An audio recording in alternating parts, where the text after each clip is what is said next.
We move now to unfinished business, and Mr. Hallisey, if you would come forward with the gentleman from PBS&J, or a gentleman. Thank you, Mayor and Commissioners. This afternoon, Raymond Kurtz, who is the program manager with Post Buckley Shoe in Jernigan, is going to make a presentation on the urban ecosystem analysis that was prepared for Sarasota County. And the Commission had requested that this presentation be made. I'm going to turn the presentation over to Ray. Thank you. Good afternoon. I appreciate your all's request to have me here. I'd just like to start out with a little history of the project. There was some ground roots interest in performing this analysis for Sarasota County. Sarasota County has a street tree advisory council or committee that was very interested in this project, as well as Relief, which is a grassroots organization within Sarasota County that is an advocate of the urban canopy.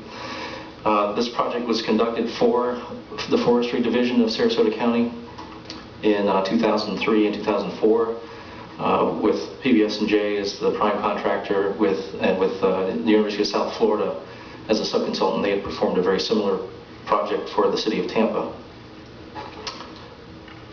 The objectives of the project were basically to quantify the changes in vegetation that had occurred throughout Sarasota County since the early 1970s through the current period, which at the time of the study was around 2002 to 2003. Also assess the value of the canopy. There's been a number of studies that have looked at different values of tree canopies in relation to air quality, stormwater abatement, and energy savings. And a model has been developed by the nonprofit group American Forests, and so we use that model to do the assessment. And we also compared this data to several neighboring Florida communities as well as communities outside of Florida, and developed some methods to evaluate future revegetation initiatives in the county, as well as look at some county ordinances. And historically, the county was comprised of a wide variety of natural habitats prior to the early 1800s. We can regenerate that map basically of our landscape using soils data, and our area is mostly comprised of coastal upland habitats, wetlands, pine flatwoods, mangrove swamps, scrub areas along some parts of the coast. And of course, we have developed a large portion of that, especially in the urban area west of I-75. And so the first part of our analysis was to look at Landsat imagery. The federal government collects this information constantly. There are satellites that orbit the Earth that collect this information. So we acquired aerial imagery from 1975, 1986, 1993, and 2002, basically every 10 years during the springtime, basically when the leaves of the trees are at full bloom. And we tried to choose times when there was very little cloud cover so that we could assess basically the ground conditions.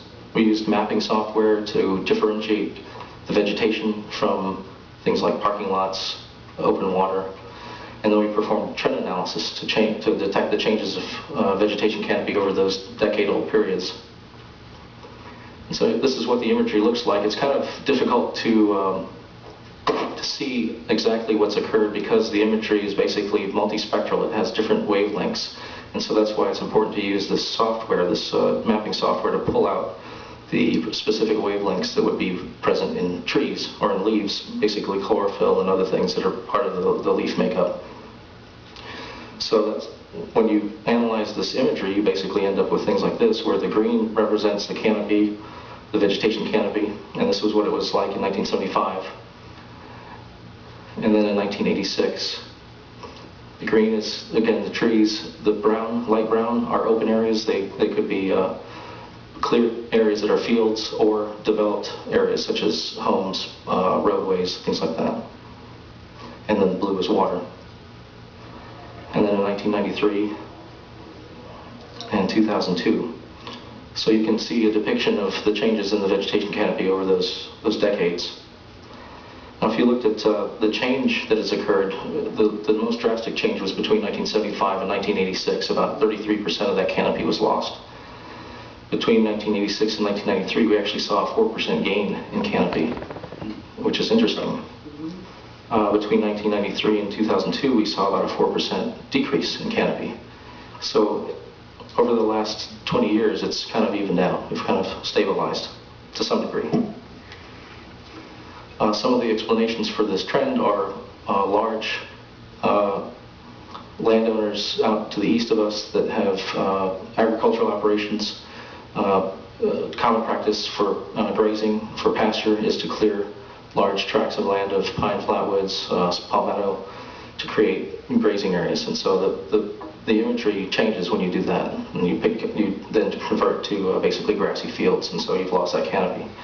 And then in other areas west of I-75, we have conversion to urban development. And those are the areas just to the left, the one circle to the left, it's kind of depicting a purple area. So one of the things that was interesting for us to look at, particularly since this was an urban ecosystem analysis, we wanted to look at the urban areas of the county. We looked at the areas east of I-75 and the areas west of I-75, and this basically represented the difference between the urban service area boundary.